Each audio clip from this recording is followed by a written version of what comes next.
ये कहानी है दोस्तों भगवान भोलेनाथ की और उनके एक भक्त केवट की।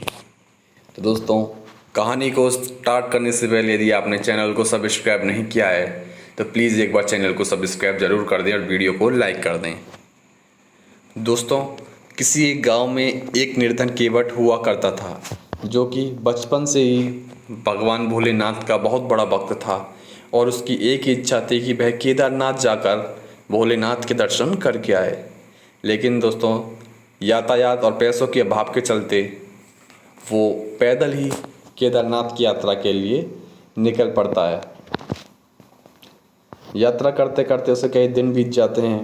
वो कई गांवों और शहरों में होकर केदारनाथ का यात्रा का मार्ग पूछता है और आगे चलता है।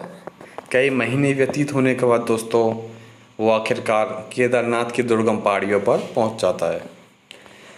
जैसे तैसे वो उन पहाड़ियों को पार करता है और सीधा मंदिर पर पहुंच जाता है। लेकिन दोस्तों, वो जिस टाइम मंदिर पर पहुंचता है उस समय पंडित जी ने मंदिर के कपाट लगा दिए थे।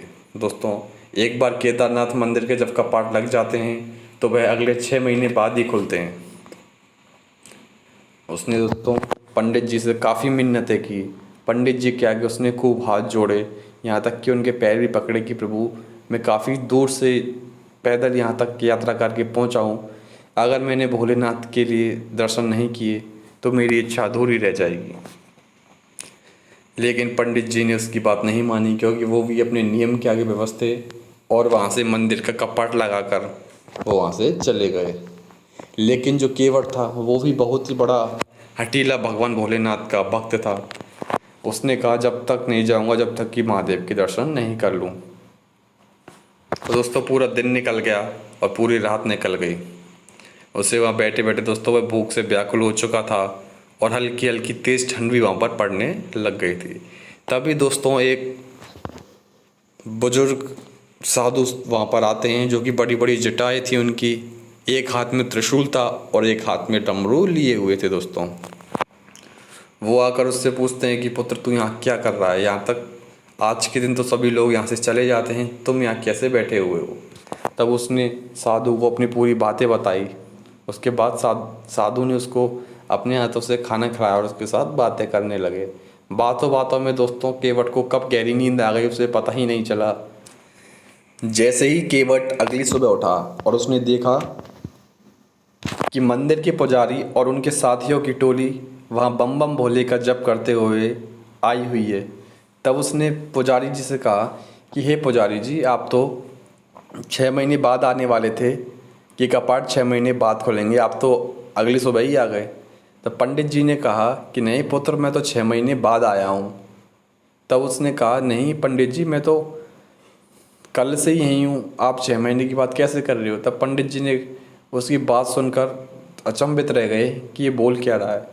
तब उसने उसको सारी बात बताई कि पंडित जी, तब आप यहाँ से चले गए थे, उसके बाद रात को मेरे पास एक सन्यासी आए थे जो बड़े बुजुर्ग थे और उनको मैंने अपनी सारी व्यथा बताई। तब उन्होंने आशीर्वाद देकर मुझे बोला कि तुम सुबह ज़रूर ही महादेव के दर्शन करोगे। इतना सुनने के बाद पंडित जी ने केवट के पैर पकड़ लिए और उनकी आंखों से आंसू निकलने लगे और बोले कि हे केवट, हम इतने दिनों से महादेव की पूजा कर रहे हैं और इस मंदिर में सेवा कर रहे हैं, हमें भगवान के दर्शन नहीं हुए और तुम कितने भाग्यशाली हो कि तुम्हें स्वयं महादेव का आशीर्वाद प्राप्त हुआ है और उनके दर्शन हुए हैं।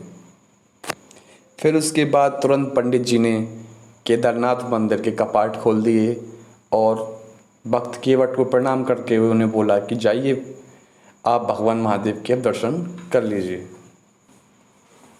तो दोस्तों, इसी के साथ भगवान महादेव और इस केवट की अनोखी कहानी, अनोखा प्रेम भक्त और भगवान के बीच का यहीं समाप्त होता है। मिलते हैं अगली रोचक कहानी में। दोस्तों, जुड़े रहिए चैनल के साथ, चैनल को सब्सक्राइब करते रहिए और शेयर करते रहिए। धन्यवाद दोस्तों।